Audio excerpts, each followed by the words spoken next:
Hi everyone.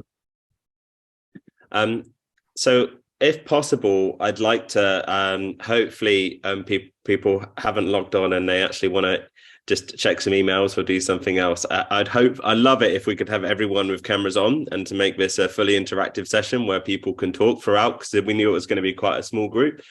So that would be great if you could do me that service, and because I've got a lot of different interactive parts where I want to make some notes and kind of just work through some stuff. And also the kind of playbook I'm going to share is really quite new, and so I'm really interested in feedback, challenges, criticisms, just difficult points, and I know the Learning Network gang is great for that. So my name's Toby. I'm just as of yesterday a chief customer officer at Filtered, was chief marketing officer. Filtered is a company that focuses on getting control of L&D content in organizations, whether that's to spend better, to procure better, whether that's to improve platforms where it's hard to find stuff, or whether that is to curate content much more quickly. But I have a very long connection, as someone will know, with the Learning Network. I was the vice chair between 2016 to 2018. And in my life outside of L&D, I do academic research into Flann O'Brien as well, if anyone knows that writer. So we're going to be talking about this idea of content chaos, or like challenges of learning content. And so I would be so grateful if we could just go around the room and everyone could just, put a camera on, say hello, say a little bit about their role, and just talk about one challenge that they see with learning content.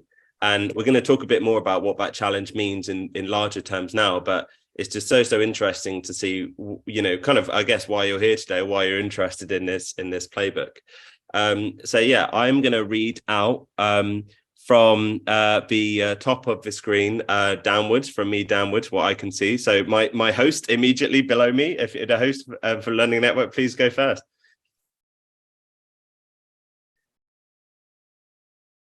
I'm on mute. Okay, so I am one of the directors at Learning Network, but I also am a freelancer on the side as well. One of the biggest challenges that I have is when the SMEs want every bit of legislation in there, and I'm like, we need to make it good and interesting and fun, and yes, a bit juicy, but also not so much read, click next. So that's one of the biggest challenges that I have. Awesome. Yeah, so just kind of content cramming, a familiar kind of pain of instructional designers working on developing content. And next on my list I have Trevor Young.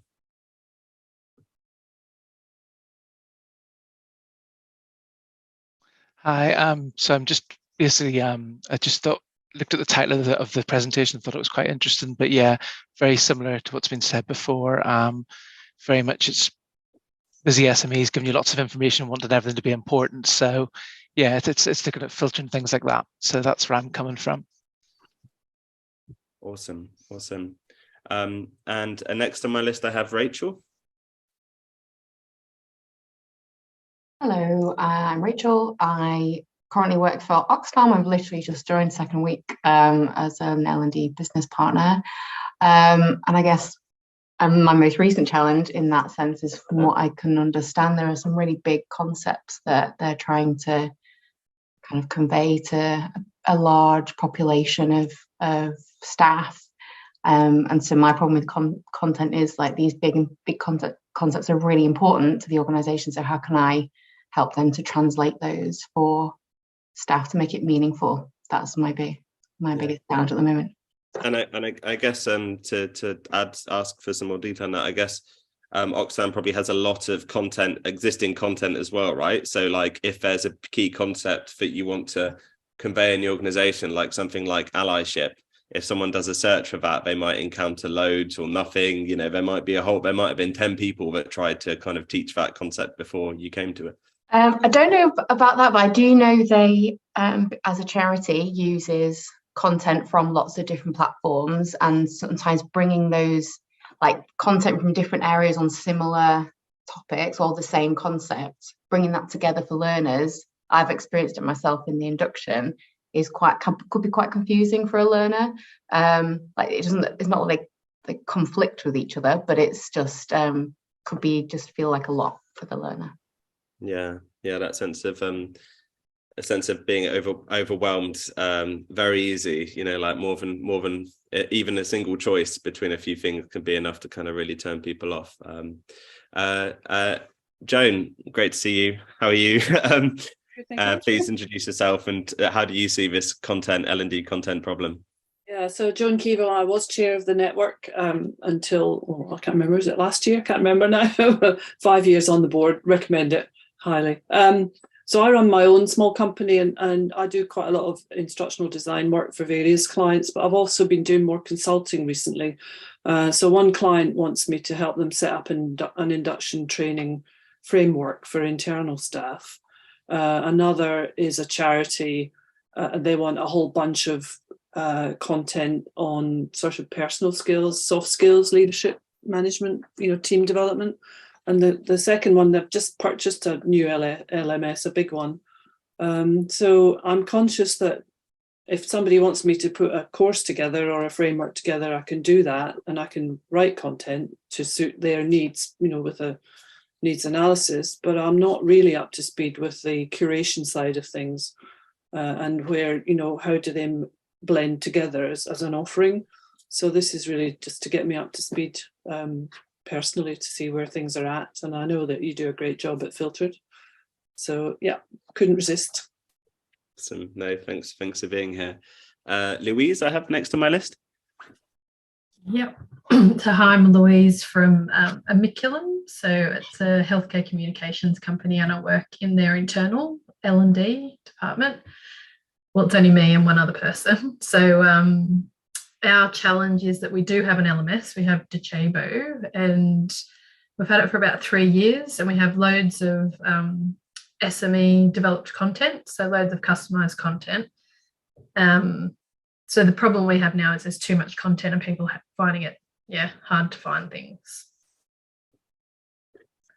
Interesting. That's a very familiar situation to be in. Like the genie is unleashed from the box, and initially it's great. There's loads of SMEs producing content, but then very quickly it starts to turn against you, and end users are like, "Hey, there's too much. Why are there two things on this topic?" Or that's a difficult situation to be in.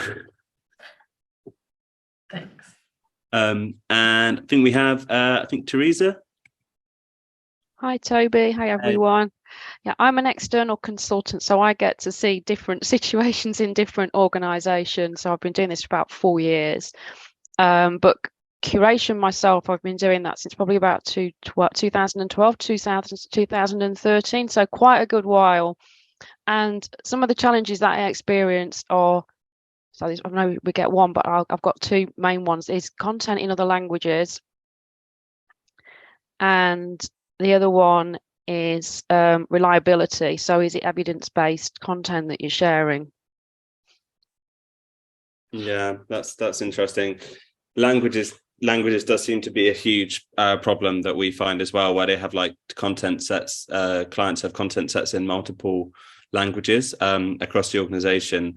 Then it's like that can make a massive impact on learner engagement and learner experience. I think if someone searches in their own native language but maybe speaks another, but can't find something in the second language, or vice versa, they find something only in a language they don't speak, that really sucks.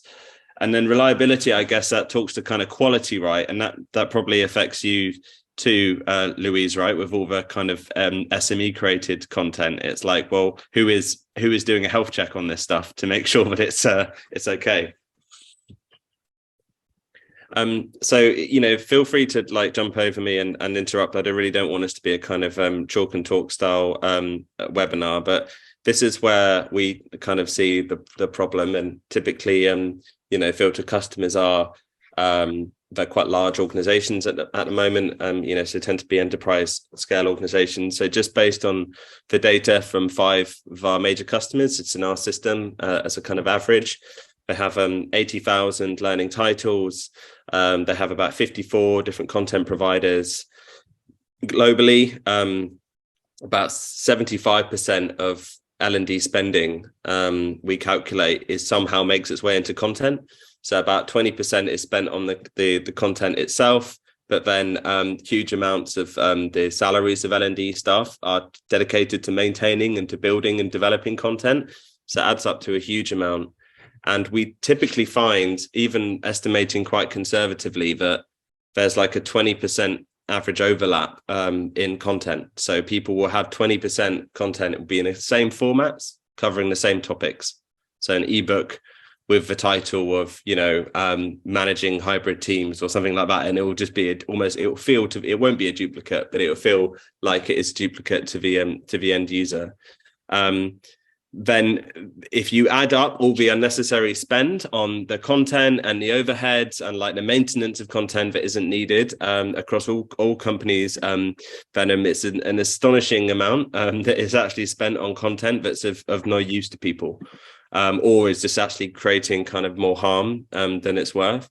So it seems like a fairly big problem overall, and I guess that kind of just might help you to scale up the sense of the challenge that you can face. I think it's often treated like a small problem. I think when people go into an LMS and they find some bad content, they think, oh, I've just found that there's a typo in that needs to be changed. But I think it's actually a big problem, and it's something that L&D grapples with, because we haven't, for some reason, built the kind of mindset and the systems to cope with the sheer prolixity of digital content that's out there. I think and I don't think learning content providers, it's not really in their interest to like make it easy for us to navigate all these different sources.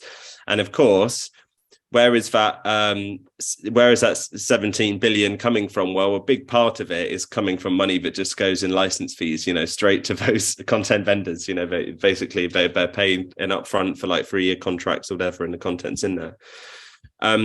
Whereas the benefit of getting it right is that you can do these 3 things, which we've seen. You know, you can spend better, you know, so if you can kind of tag and understand your content, you can know where the overlap is, and you can make decisions to cut stuff out. You can definitely make content easy to find, and also you can curate content a lot more quickly, which are some of the kind of benefits that we wanted to talk about. So what I wanted to do today is this is it really. Like this is the playbook, this is the model that we've got. The rest of the presentation is and the discussion is purely just kind of riffing on this and playing around with it. And I want to work through some of these things in an interactive way, and then kind of just do a quick ed for the first part.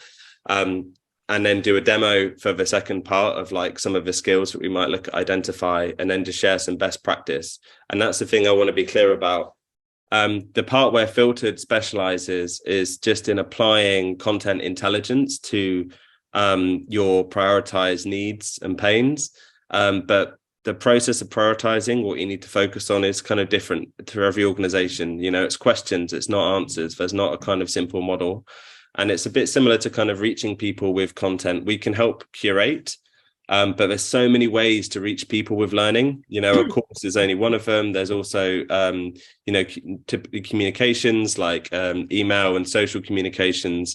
There's also kind of governance. So again, we have got lots of experience and best practice there, but we don't want to claim that whole problem space. So what I want to do next is spend probably the next 10-15 minutes on an exercise of showing you how we can prioritize need when faced with a load of content, and come up with a kind of smaller skill framework and answer some key questions about our limitations. Then kind of take some of the skills that we've identified and show how that works when you apply it using our technology, to show how you can then do these things of enriching metadata and curating faster. And then finally, for the last 15 minutes or so, just have a discussion just about reaching people with content. And again, we've got some examples of what you can do, but that's very much an open discussion. But how does that sound as a way to run the session? Are people cool with that? Yep, sounds good. Awesome. And if anything does jump out at you at this point as being screamingly wrong with this overall model, or anything you really hate about it, please say something now. Like, I'm really happy to hear that stuff from everyone. Like, I don't need to don't need to pull any punches. So I just wanted to start by asking everyone to think about prioritizing, and again, to go around the room and ask people how you prioritize your tasks that you need to do each week. Like, how does that work? So let's say you've got a few things to do. What system do you use to decide what gets done first and what gets given a high priority? Someone's just joined us, Liz. We'll give her till the end, otherwise I might be a bit harsh, and she's at the bottom of my list at the moment. So again, working down the list. So Learning Network host, you are first once again. So how do you prioritize your tasks? You know what? I'm really bad, because I've tried to do lists. I've used Planner and all of that, but I basically keep it all in my head. I know what I've got to get done, and I know when my deadlines are, but I'm an 11th hour worker. I'll procrastinate for a week and then do everything in 20 minutes. So I'm a really bad example, but it kind of works because my head's a little bit disjointed all the time. So I know what I need to do when I need to do it, and it gets done. But then there's TikTok. So like, I'll lose an hour a day on TikTok when I'll just look for one video to chill my head out. And then, so I'm a bad example.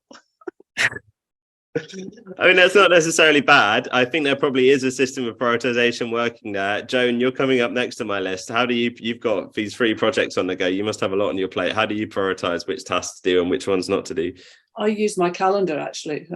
So one of the things I didn't mention was I do a bit of work at Henley Business School, which includes delivering virtual sessions in leadership and also marking.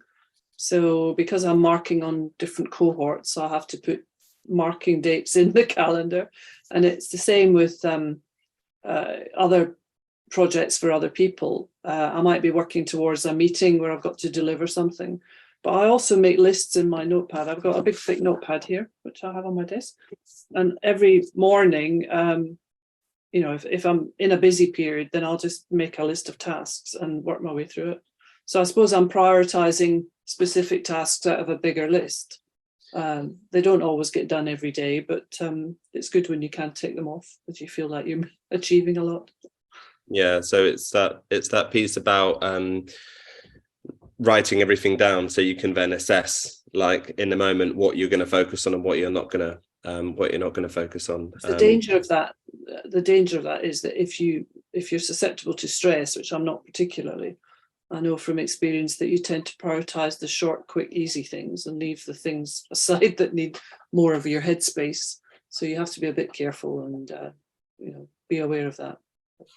Yeah, absolutely. And that's one of the things that I want to come into. But Liz, if you just joined us, if you don't mind, if you don't find it too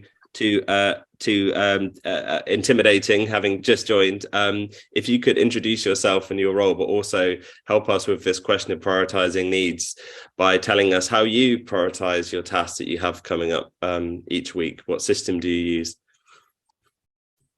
Hello, sorry for being late. I'm a freelance learning designer. I do a lot of work for publishing companies on sort of digitizing print materials into digital courses and things like that. As a freelancer, I have lots of different tasks on the go. I think similar to Joan, I tend to make lists and try and work my way through them, but it often doesn't quite go to plan.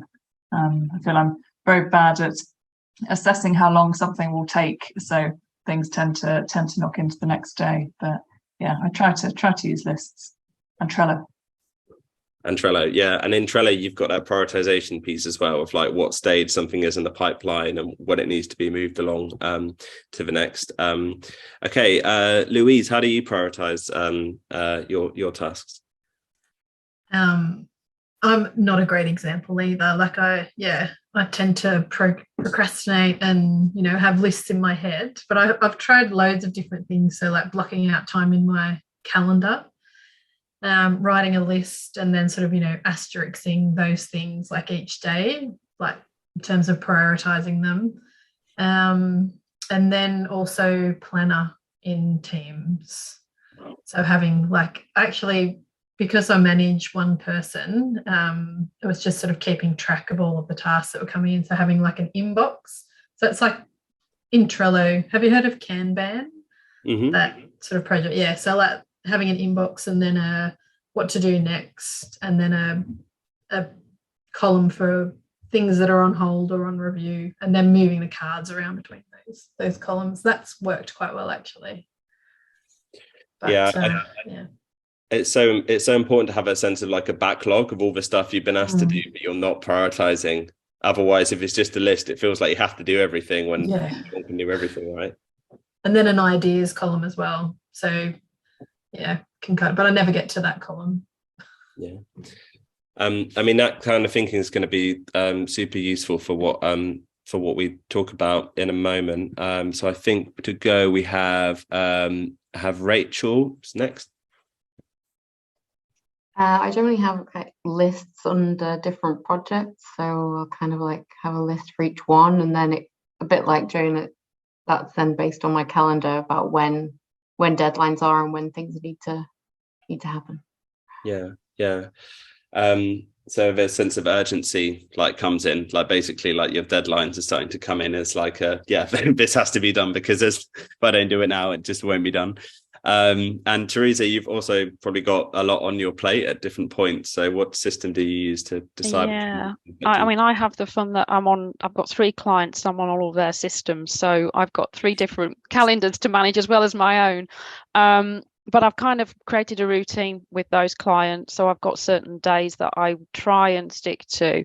But similar to what's been said, I love using Teams and the Kanban board and planner there, and Trello. And I'll often, because I'm often managing bigger projects as well, so I'll probably be the lead on setting up the Kanban boards up and things like that and managing them. But I can also be similar to, I forget who went first, and have it all in my head. Yeah. And I kind of like that in a way, because it makes my brain work. Yeah. So I don't like to leave, though I'm a fan of tech, I don't like to leave too much to automation and not make my brain also work in a good way as well. Yeah, I think the tech is an enabler, but it shouldn't be slavishly relied upon. If your brain is telling you this is important and urgent, then you need to listen to that. That can be the issue with lists. It's like lists can give you that sense of stress, I think, that Joan said, but you have a good way of deciding. So these things are, I think, really crucial, because there's no solution to any content problem without prioritization, right? Like, it basically is a prioritization problem. And I think, unless I've missed anyone, I think it's just Trevor. So how do you prioritize what you have on each week? So I'm, again, quite similar to everybody else. Sorry, I didn't introduce myself properly last time. So I'm an instructional designer for a steam engineering company. So the projects that I work on in the team, we use a Kanban and Microsoft Planner. But my own projects, luckily, mine are quite easily split. So my external side, where I'm working with external developers, they determine what I do because they've got such rigid timelines. So I work to those. Whereas my own ones, so that the 8 courses that I'm working on, because of the nature of what's known as group essentials in the company, I've been able to prioritize them, because one of the first ones is health and safety, and to me, that's the top one. So I've done it that way: health and safety, sort of business, the safety ones first, and then sort of driver safety and things like that. So I've done it that way, and that's a way I've prioritized them. Plus, as well, it depends when the SMEs, because the company I work in is quite a huge company, it's making sure the SMEs are available when I need them. So I've got to prioritize, otherwise I miss them when they're around. So that's the way I would sort of plan my work. Awesome. Yeah, I think that's the other big part of prioritization, which is, it's no good just to prioritize what you want to do. You also have to be able to sell it to other people. Yep. That's what you prioritized. It sounds like that's one of the things you're working against, is it's got to work for the rest of the business as well. Yep. As for yourself. Yep. Toby, Mm-hmm. When we worked together, you had a young family and you were doing a PhD and all sorts of busy jobs. How do you prioritize what you do? Yeah, so that's I'm glad you've asked. Yeah, that's a good. I should have answered my own question as well. So, I tend to use imperfectly, like everyone, or like they're more like mental models. But the two concepts in my system are this idea of time boxing. So you think about how long you try to estimate how long a task is going to take you to do, and then you slot that box into your calendar and you earmark that time to do it. And then if you don't do it in that time, you need to move the box. And then once you've done that, you can see exactly how much time you've got and whether you have any bandwidth to add anything else to that. Now, there's a tool called Motion which tries to automate this process. So with Motion, you plug in what you need to do, how long you think it's going to take, and then some basic AI will plop it into your calendar. And so what everyone else at the company sees if I don't have a meeting is just a kind of Motion task, and that's just like a dynamic set of things. So that gives me a guide. But just to your point, Joan and Teresa, I'm not a slave to that. Like if I know that something needs to be done, I just do it. I don't, kind of just follow what the system tells me. But I do think that if I have a task and if it's really important, then I will put the time in to do it. And the other system that I use is this idea of inbox zero, which is like everything in your inbox needs to be in a folder or needs to have an action against it, or like it needs to be resolved in some way. You don't just have open queries. Now, this is really hard, like especially when you're really busy. And I regularly go for like weeks at a time with the whole inbox full of like stuff, and I just can't clear it. But it's always there as an aspiration, because I know as long as that inbox is full, there might be important stuff that I've missed. Is that a good answer to your question, Joan? I think that's really interesting. I think, well, the other side of that is if you're freelance, then you need to track your time as well, because you're charging it back at some point. Or if you may have done a pre-arranged number of days, but you still need to know whether you're under or over, etc. So I think there's other tools for that. I'm still on Excel, so hey, it works. Motion is great for that, because you put a task in, and if you it will line up your whole day for you, and then it will bring up a banner on your browser to say you're supposed to start this, and then if you've done it, you've done it. If it's taken too long, you can just add more time to it. And then you can assign them to projects, and it kind of captures the chaos that makes time boxing really hard, because things just happen, right? Someone puts a meeting in and then you need to move everything. So I definitely, we can send around a link to it afterwards. It's definitely a cool system. I've just popped a link to usemotion.com in the chat as well. Yeah, that's good. I'm also struggling to see the chat for some reason when I'm talking. So I'm not sure why it doesn't want to come up. So just bring stuff out directly in the chat, Kim, if you can, to help. So I think the basic system for prioritizing what you do, what anyone does, is to do with impact and urgency. It's kind of makes 4 quadrants. Like some stuff is going to be really high impact but it's not urgent, which means it's important, but it's going to be hard to justify doing that right away. And there's potentially a lot of things in that bucket. And some stuff is going to be really urgent to do, and that will just force you to do it, but isn't going to be high impact. And then you need to wonder about like how important that really is to do. And then other stuff is going to be low impact and low urgency. And that is stuff that you might need to kind of triage to some extent. And we, as the starting point of our content prioritization process to resolve this, we actually look at business problems like this, because that is a lens on the business problem that helps you decide, do I need to do this? And the questions that we ask our clients are in areas like this, where it's like, talk about what's the big issue, what are the pains, what are the challenges that we face, and then how important are solving those problems. And therefore deciding on what is the high value problem that we can work on, because whatever the high value problem is as perceived by you in the learning seat, that is likely to be where you need to focus your content efforts and your content curation efforts. But too often, I think L&D is not in that position at all. Like they're not able to focus on on the high value stuff and focusing on the low value stuff. I've highlighted a couple of questions here, but I just wondered if people, and I'm conscious that this is like different people are kind of working for different organizations, so they might need to talk in general terms. But I wondered if one or two people wanted to volunteer some pain points that they might need to address with content. And the two questions we found to be really useful are the ones I've highlighted, which are, how is L&D actually viewed in the organization? And how many people outside of L&D are in fact doing part of the L&D job? That's kind of an interesting secondary audience. So I can either pick people at random or they can put their hands up. I'm still struggling to see the chat for some reason. So if anyone wants to pull out what's going on in there. Teresa's got a hand up. Okay, cool. Great. I didn't see it. So Teresa, you go.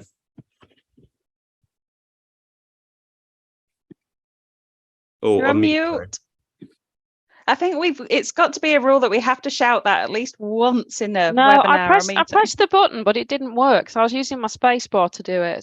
But it wasn't working. So yeah, I'm doing that. Well, I've done that piece of research for one of my clients. So it's been quite an in-depth piece to establish what is going on in their L&D system. What do people think of it? And that's been a survey across the whole global organization, and also focus groups to delve into those insights.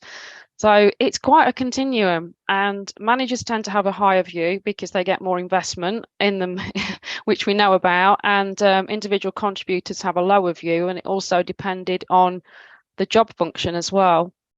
So if I was, say, an auditor, and I'm out and I'm being charged for my hours, I don't get any time to learn, and you don't really have any content for me either.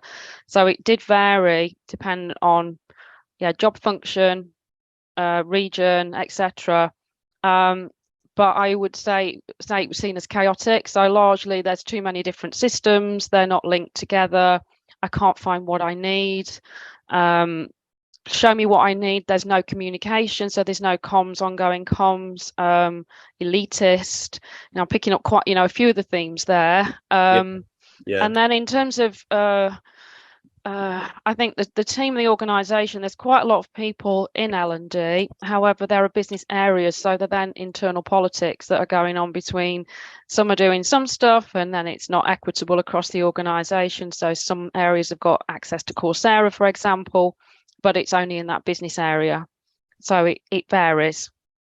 We come as a sense of unequal access to different. And they've got, part of the hypothesis I was investigating is equitability, fair access, and a place to grow and develop for all employees. So are they living up to those expectations? And no, they're not. And I was going to say, in terms of impact, and you've got different audiences wanting different things, have you found a way to prioritize those problems that are being thrown at you? Well, I'm doing exactly the same thing here with the teams, which, again, some of them have been reluctant to want to accept the data, even though there's a lot of research and the respondent number was really high, so you can make deductions. And then with me doing the focus groups as well and interviews, it delves into, they've got both quantitative data and qualitative data, but and I found this because this is not the first time I've done it with a few clients, that the L&D team are the ones that struggle with having to accept that data and start to do something with it. So I've been doing these similar sessions and putting what they think are the challenges, though I've made some recommendations, but then the actions they want to take and where they put them with impact and effort. So I'm using impact and effort. So we're at that stage. And I've done it in the democratic aspect that I've done has also been a challenge for them. Because I've got everybody's voice in the room on the board, so it's not one of those where the influencer or the decision maker drives it based on their gut instinct, which is what they would normally do, rather than the use of the data. Yeah, and again, it's hard. It's gut wrenching sometimes to arrive at prioritization through that dialogue, because democracy is not pleasant always. Yeah. But when you get there, you've stress tested it, haven't you? That that's what to focus on. Yeah. That's a really useful contribution. Thanks so much. And anyone else want to talk about a pain that they're looking at the moment, and maybe looking at it through this lens? You know, what are the pains facing L&D? And of course, here we're talking about L&D, but we mean the wider organisation in terms of how they perceive L&D. I think one of the things that is our pain is that people still view learning as taking a course or, you know, formal training, as opposed to that, you know, informal learning that happens all the time, like social learning, talking to people, all that sort of stuff. So, yeah, when we ask people their opinion about learning in the organisation, that's when they look at what's in the learning management system and say, well, there's either nothing relevant for me there, or I don't have time to do this. I don't have time to learn. Yeah. So that's a kind of learning. It's like a learning culture problem then, isn't it? Yeah. But I think it's really interesting, Louise, you're using that specific lens of like, well, what impression are we creating? You know, like if that's what they see when they come into the system, and they will think of it like that. Yeah. This is I love just listing up these talent, and of course we would like to share these slides afterwards, so you can kind of dig in more details. Anyone else want to throw in a kind of pain? It's actually really hard to decide impact and urgency in situ, by the way, so we don't have to do that, and don't take it the wrong way if I don't put it in the right quadrant. But anyone else want to share a pain that their L&D is addressing or facing?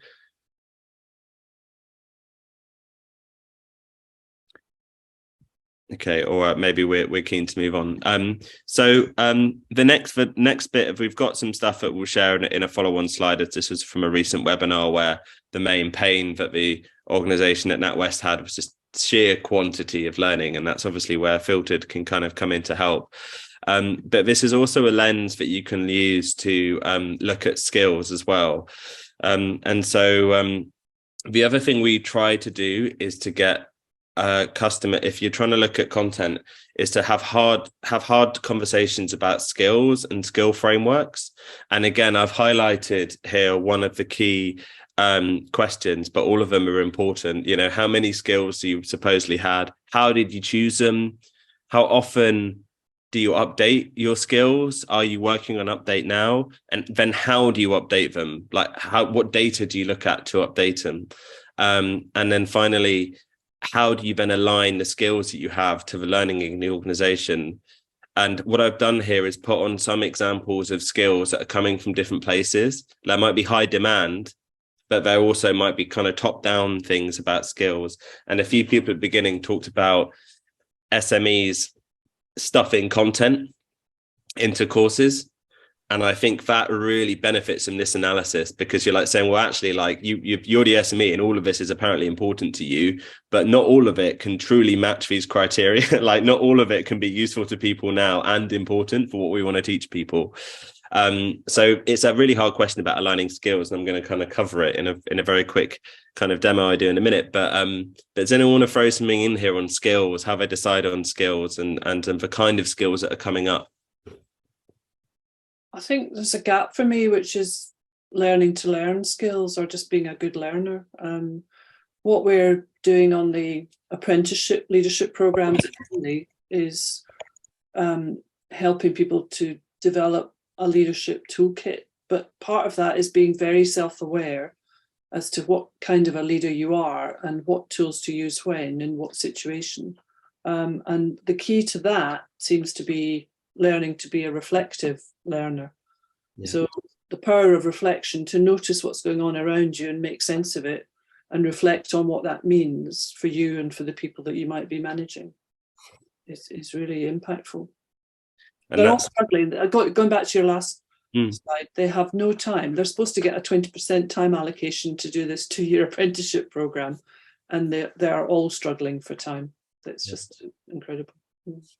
And is that going to be reflected in the organization's strategy in some way, what you've identified, that kind of meta learning skill? Or do you think you'll struggle? Because that seems like a capability, but I think that should be in state core value statements, right? But it's often not, actually, it doesn't make it in there. Well, what's happening with some, like there's an NHS cohort, the NHS is using this government funding to invest in developing these people's leadership skills and competencies. So that is assigning value to that as a discrete skill. So I think in that sense, yes, it's valued, but don't know. I think there's so much more that. But I think if people are not good learners, then they will just accept that they have to follow a link and do a compliance course or something. Yeah. And then they can move on and forget about it. And there's no appetite. I've done a lot of compliance e-learning work and face-to-face training globally around the world. And there's a reluctance to make managers accountable for bridging the gap between the learning intervention and performance. Yeah. They're not ready to address that, most organizations. So that's a big issue. 100%. There's a really important point. Rachel, we've not heard from you for a while. From your perspective, what's the skill situation where you are, and like how do some of these things work? Is there any skills in particular that you wish were higher up on the agenda than they are now?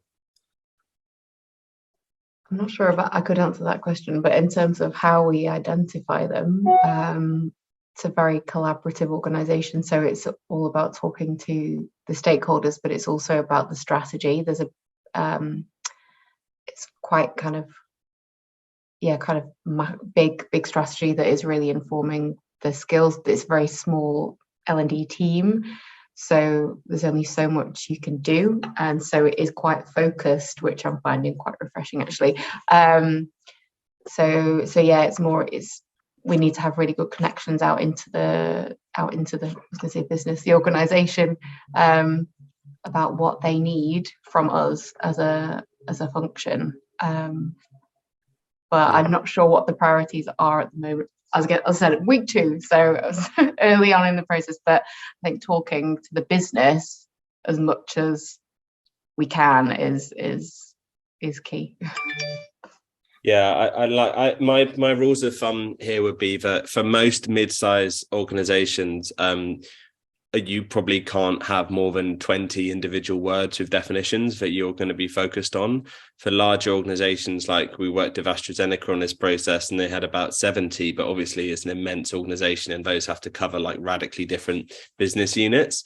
So I think having a small number and then reaching that through consensus, and definitions of that through consensus is so powerful, because once you have those priority skills, suddenly you have a lens to make sense of your content. So like thinking of your situation, Louise, you've got this stuff. What do you archive? What do you update? You can't do all of it. So you've got to choose, and involving those SMEs in that conversation about updating skills could be so important. I'm going to be less collaborative now, and I'll just jump to the next part. And like I said, I'll ping over this slide deck to the Learning Network guys so you can dive in your own time to this. But I just want to take a specific example to show where we kind of step into this. And like, to be fair, like all of what I'm showing is kind of algorithmically boosted, but the basic process of like deciding on what the priority skills are and then applying that to your content is really, really important. So in fact, I think maybe our team, I did ask them not to do this, but I think they might have just decided to ship an update to the platform, which has like made it not working. Here we go. Maybe I've got some stuff. Okay, cool.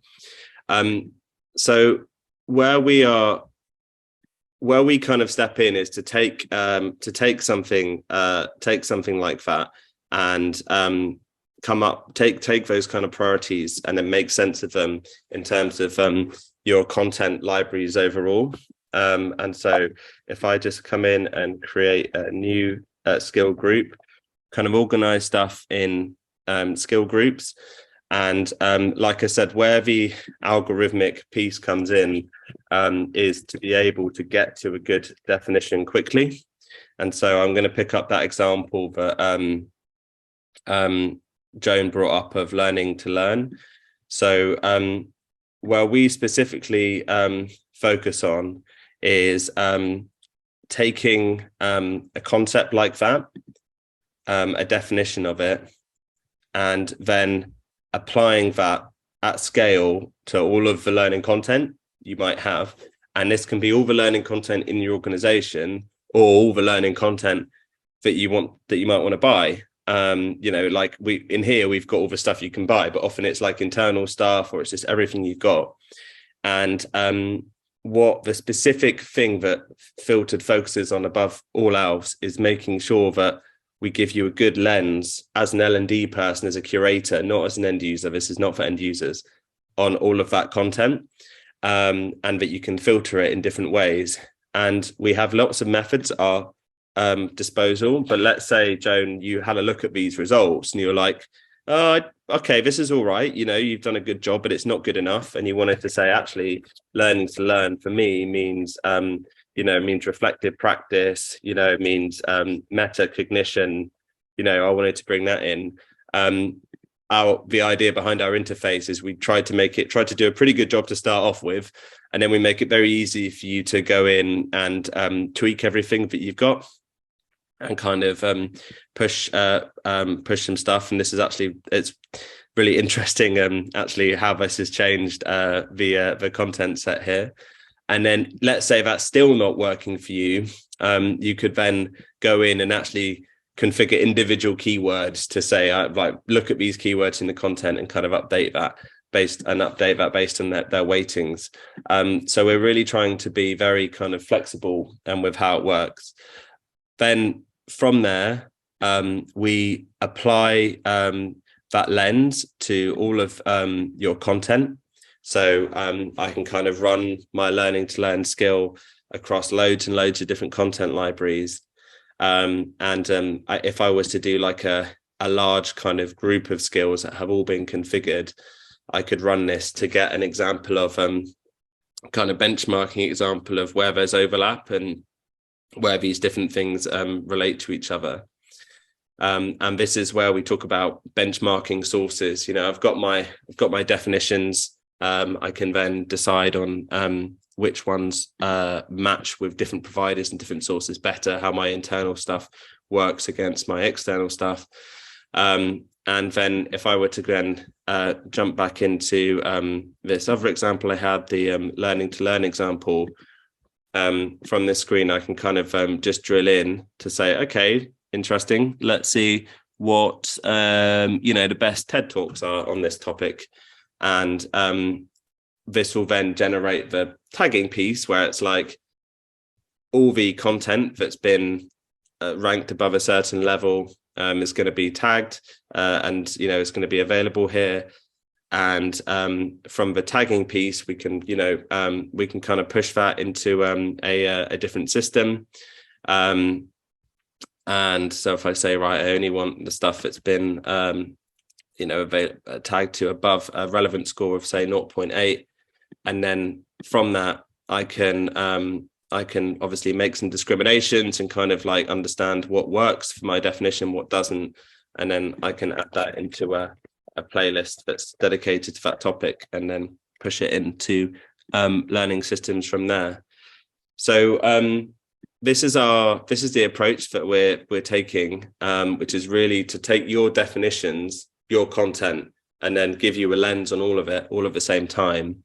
And in doing so, enable some really radical thinking around your content, basically to kind of clean it on maths.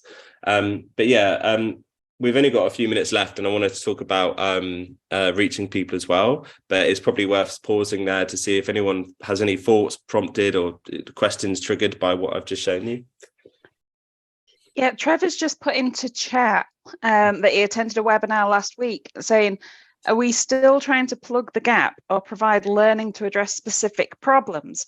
So this, what you've been looking at, you can focus it for the specific problems, but it could also be used to plug any gaps that you find as well. So it's a 2-for-1 kind of thing, isn't it? Yeah, exactly. Yeah, I think that's a good question.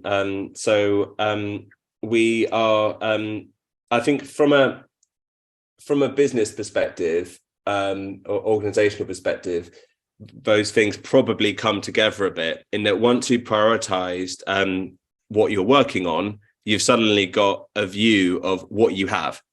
And from that, you will see, for example, for this skill area, things that are they're not really skills, they're more like traits and capabilities, very weak coverage on something like learning agility or curiosity. You might have a huge investment in learning libraries, or a small one, and you'll have hardly anything against those particular topics in a very large library of like 10,000 assets. So that's like a gap that is also a priority.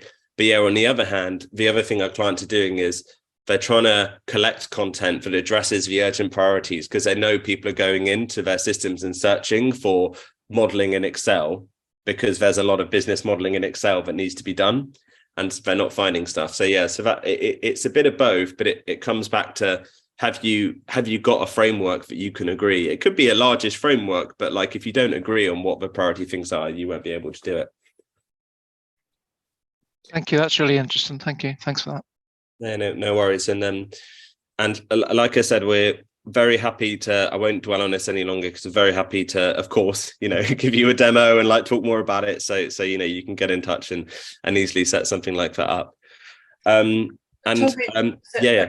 Does it address the problem that you can take the horse to water, but you can't make it drink, or whatever the analogy is? That, in the BBC, for example, when I was in training and development, they were purchasing in all these massive numbers of resources, and everybody said, that's a wonderful resource, but I haven't really got time now. Yeah. And it doesn't get used.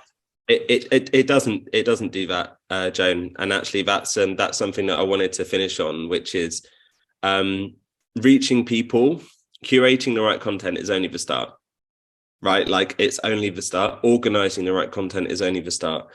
Now, you can definitely help the people going to the water, the horses that are going to the water or whatever, or maybe whatever. You can help people searching for stuff if they get good search results. So one of the things we've done with some customers is some search results that deliver search queries deliver NAF results in the LXP. So we tag that stuff and suddenly there's good results, right? So that helps, that solves a pain point.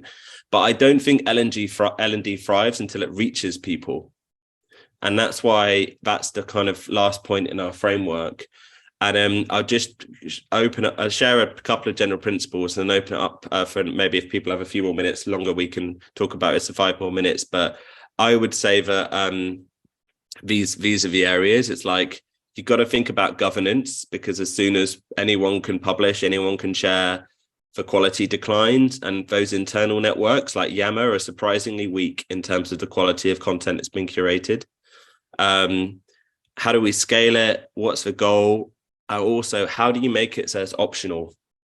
How do you make it so no one's getting an email that they didn't sign up for? I think that's the biggest difference between what companies do and what good marketers do, is that good marketers never spam. People can always sign off and sign out. And this leads to a general point, is that email is an awesome source of data for what you're trying to do. Any email service provider like MailChimp just gives you a ton of great data that you can see what content's landing, what isn't landing. But yeah, it's a hard problem, and I wish I had that one. If I had that one nailed as well, Jane, I think Filtered would be doing even better than it is, but we don't. Well, I mean, just from the university perspective or the business school perspective, getting people in cohorts to go through stuff is very helpful, because they support each other and it's easier to keep them focused and committed. But obviously that's hard work and needs organizing. But I do often think in these times of networking that a really meaningful network would be one where you are learning with a dozen or 20 other people in your organization, where you're learning together. Yeah. Any other thoughts? I'd agree with Joan on the cohort thing, because I've been running webinar sessions and they've kept them in cohorts over about 20 weeks, and they're wanting to keep that relationship going because there's that trust that's building. So yeah, I think using cohorts can be really powerful. Yeah, I completely agree, and like it also feeds into the kind of developing a tribe of people, which is what this client were doing with emails. That they signed up, they were the ones who were getting it, not anyone else. That sense of inclusive exclusivity. I think anyone can join, but once you're in, you're part of a club. I really like the email as a form of reaching people with content, because I think people can get very overwhelmed with like if you go on LinkedIn, or if you go on any kind of social media network, it's just like reams and reams and reams of content that's totally unfiltered. Whereas email is something you've opted into, it's personalized to your interest or your need. So if you can capture that with people, it gets like right in front of their face, and they can look at it when it's good for them. So sometimes feels old-fashioned, but actually I think can be really effective. And there's also the option to unsubscribe if their needs change as well for a lot of them. Yeah, exactly. And and also email it's much more pliable than people think it is. Like Jemima Shell, when we were helping her send these emails, she was finding that sometimes people were ranking it really good but weren't actually clicking and weren't reading, but that was because they were reading then forwarding, or they were archiving for later. So the idea of an inbox as a personal learning system, not everyone is like that, but then you probably need to question, do you need another learning system on top when people do have inboxes, right? That's the really interesting question. So yeah, I'm not going to keep people, but that's this is our model, which is, prioritize needs, applying content intelligence and reaching people. And as I said at the start, we're focusing on the stuff in the middle, but there's so much value to be had from just trying to do these things better, I think. And they flow nicely, because you reach people, you generate the data to help you prioritize needs. You generate that, you've got people engaging, you understand, what works. We've obviously added some really interesting stuff. I don't think we call out cohort-based learning as being effective, and all the data shows that it is, so that needs to be in there. But I'll share this slide deck with you and Tom at the end, so you can kind of ping this over to people, with the notes we made on it. And yeah, if anyone wants to, I'm right here, so just go on our website and we can filter it. We'll happily talk to you more about the stuff we're doing. Thank you very much, Toby. I've bobbed the link to the industry partner page for Filtered into the chat with a couple of other things. But thank you all so much for your input into today's session. And thank you very much, Toby, for hosting.